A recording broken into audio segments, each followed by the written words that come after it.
अस्सलामुअलैकुम और नमस्ते दोस्तों। मैं मुजम्मिल हूँ, 18 साल का नीट एस्पिरेंट हूँ। एक सवाल सोचे, अगर हमारी सांस सिर्फ 3 मिनट के लिए रुक जाए तो क्या होगा?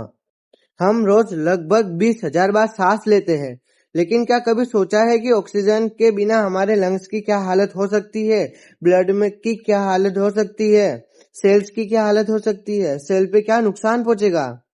तो आज इसी सब सवालों के साथ हमारी प्यारी सी एक नई जर्नी के साथ हम इस चैप्टर को पढ़ेंगे आज अच्छे तरीके से। तो ये चैप्टर का नाम है breathing and exchange of gases.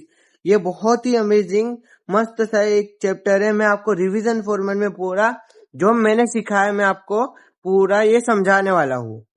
Her second हमारी बॉडी को ऑक्सीजन चाहिए। तो क्या आप जानते हो कि हमारी बॉडी में ब्लड और जो हमारा ब्लड कार्बन डाइऑक्साइड और ऑक्सीजन कैसे एक्सचेंज होते हैं एल्वियोलाई में, टिश्यू में? तो आज उसी सब चीजों का आंसर हम इस चैप्टर के अंदर पढ़ने वाले हैं। तो मैं पहले से हैंड रिटन नोट्स अच्छे तरीके से मैं बना के लेके आया हूँ आपके लिए।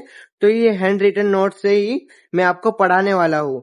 मैं ज्यादा टाइम वेस्ट नहीं करूंगा अलग से नोट्स बना के आपको समझाने में। ये परफेक्ट हैंड राइटन नोट्स है आपको समझाने के लिए।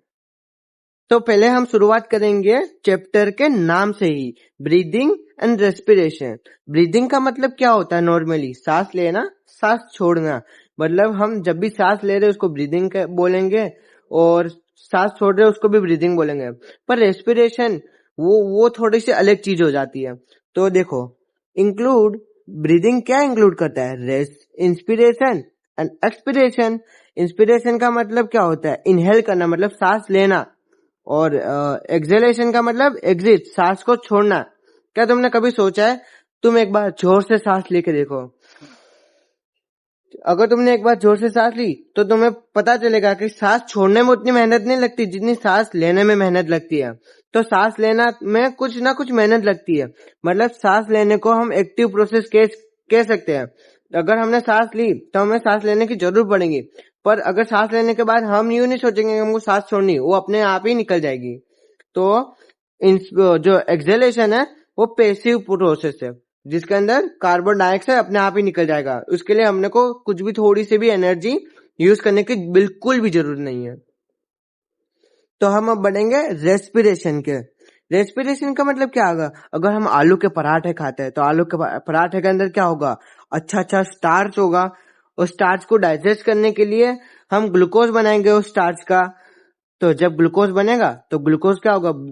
जो अपना ब्लड होगा उसके अंदर लोड होकर डिफरेंट डिफरेंट सेल के अंदर पहुंच जाएगा। अभी ये जो ग्लूकोज है, ग्लूकोज उससे अपने को एनर्जी चाहिए। तो हम अच्छी सी फ्रेश सी ऑक्सीजन अपने ब्लड के यानी सांस लेंगे और सांस लेने के बाद एल्वियोलाई होगा, उसके थ्रू वो ब्लड के अंदर चले जाएगा।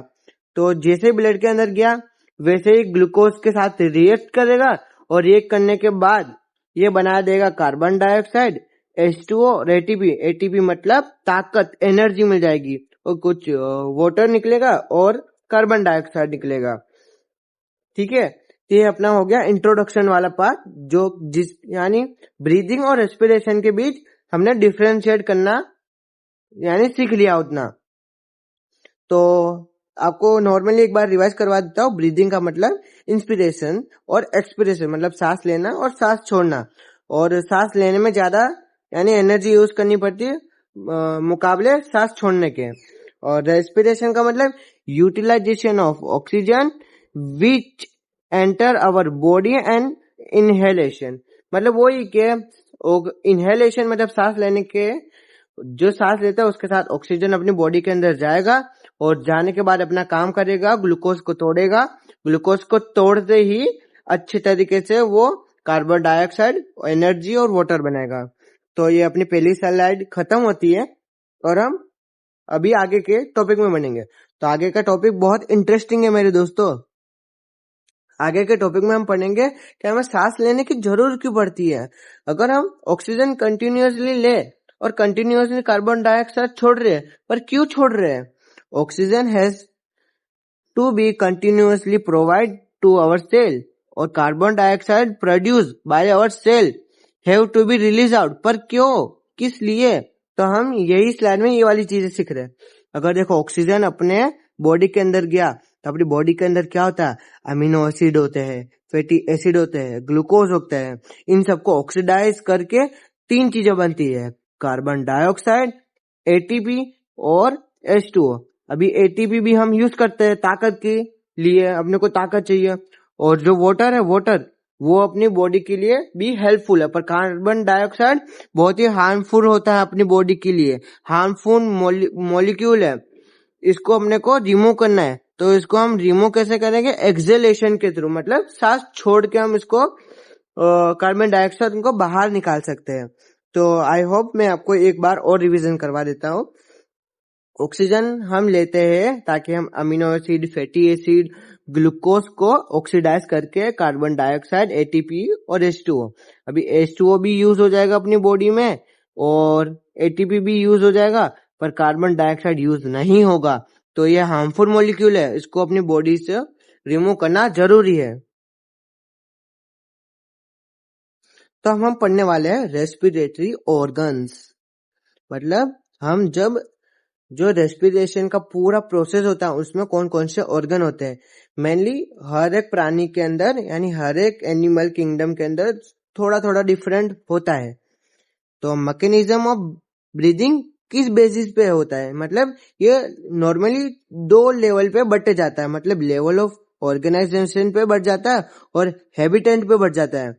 Very among different group of animal depending mainly on level of organization of animal and habitat. तो level of organization of animal में क्या होता है, जैसे कि अपना फ्लैट वर्म है, फ्लैट वर्म को हम प्यार से क्या बोलते हैं, प्लेटी। प्लेटी का मतलब प्लेट लाइक, हेलमिंथेस का मतलब वर्म, प्लेट लाइक के वर्म। तो फ्लैट वर्म के अंदर क्या होता है, फ्लैट वर्म के अंदर अपनी जो ऑक्सीजन कैसे अंदर जाती है और कैसे बाहर जाती है, सिंपल डिफ्यूजन के थ्रू ऑक्सीजन अंदर आएगा और बाहर निकल जाएगा। Goes diffuse in and out via general body surface, मतलब जो प्लेटी हेलमिंथेस का बॉडी सरफेस है, यहाँ से ऑक्सीजन जाएगा और यहाँ से बाहर निकल जाएगा। पर लेकिन क्यों, क्योंकि ये प्लेट लाइक है, बहुत पतले है, अपने जैसे अच्छी स्किन वाले नहीं है। अपनी स्किन बहुत जाड़ी है तो ऑक्सीजन आर पार नहीं जा सकता, पर प्लेटी हेलमिंथेस जो भी होते हैं उनके अंदर बॉडी की जो लेयर होती है बहुत कम होती है, तो ऑक्सीजन डायरेक्ट आर पार चले जाता है। और हैबिटेट, मतलब हैबिटेट जैसे कि कहाँ रहते हो तुम, वो भी फर्क पड़ता है। जैसे कि ह्यूमंस, हम इंसान टेरेस्ट्रियल है, मतलब कि लैंड पे रहते हैं, तो हमारे पास लंग्स है, लंग्स अच्छे से। और फिश जो पानी में रहती है उनके लिए गिल्स होते हैं, क्योंकि अगर हम ह्यूमंस पानी के अंदर जाएंगे तो हम सांस नहीं ले पाएंगे क्योंकि अपने पास गिल्स नहीं है। और जब भी फिश बाहर आएगी तो वो सांस नहीं ले पाएंगे क्योंकि उनके पास लंग नहीं है। हैबिटेट हो गए, मतलब उनको आदत हो गई है बाहर रहने से, वो वहां पे कहाँ रहते हो वो भी फर्क पड़ता है। तो हमारी, मेरे को लगता है आज के लिए इतना ही बहुत काफी है, मतलब इंट्रोडक्शन वाला पार्ट यानी खत्म हो गया है। तो मैं आपको पूरा ये चैप्टर, अभी आगे का जो लेक्चर आएंगे वो थोड़े से बड़े आएंगे क्योंकि उसमें से यानी थ्योरी वाला पार्ट बहुत है। तो आपको मैं सोच रहा हूँ स्टार्टिंग में छोटे छोटे लेक्चर रखूं ताकि आपको लोड ना हो ज्यादा। फिर धीरे धीरे 10-10, 20-20 मिनट करके मैं अच्छे से पूरे लेक्चर डाल लूंगा। ऐसे मैं आपको हैंड रिटन नोट्स अपने कमेंट में या डिस्क्रिप्शन में टैग कर दूंगा, आप यहाँ से पूरे नोट्स डाउनलोड कर सकते हो। ये पूरे हैंड रिटन नोट्स है, बहुत अच्छे से मैंने लिखे हैं। आप भी ये नोट्स को यूज कर सकते हो अपने रिवीजन के लिए। आई होप सो आपको ये लेक्चर स्टार्टिंग का जो इंट्रोडक्शन वाला पार्ट होगा बहुत अच्छे से समझ आएगा। तो अगर आपको अच्छे से समझ आ गया तो आप लाइक भी कर सकते हो, सब्सक्राइब भी कर सकते हो, या आप पे डिपेंड करता है कि आपको करना है कि नहीं करना। मैं कुछ भी फोर्स नहीं करूंगा। अगर आपको मेरे लेक्चर देखना अच्छे लगते हैं तो आप मेरे को सब्सक्राइब और लाइक और शेयर कर सकते हो। प्लीज बेल आइकन को भी दबा देना और फॉलो फॉर मोर पार्ट्स। मैं आगे के जो चैप्टर्स है वो भी मैं केमिस्ट्री के फिजिक्स के लिए लाने के लिए यानी मेहनत कर रहा हूँ। जो मैंने ये पूरे नोट्स बनाए बहुत मेहनत से बनाए, तो आप मेरी मेहनत के लिए एक सब्सक्राइब तो कर ही सकते हो। So thank you for this lecture.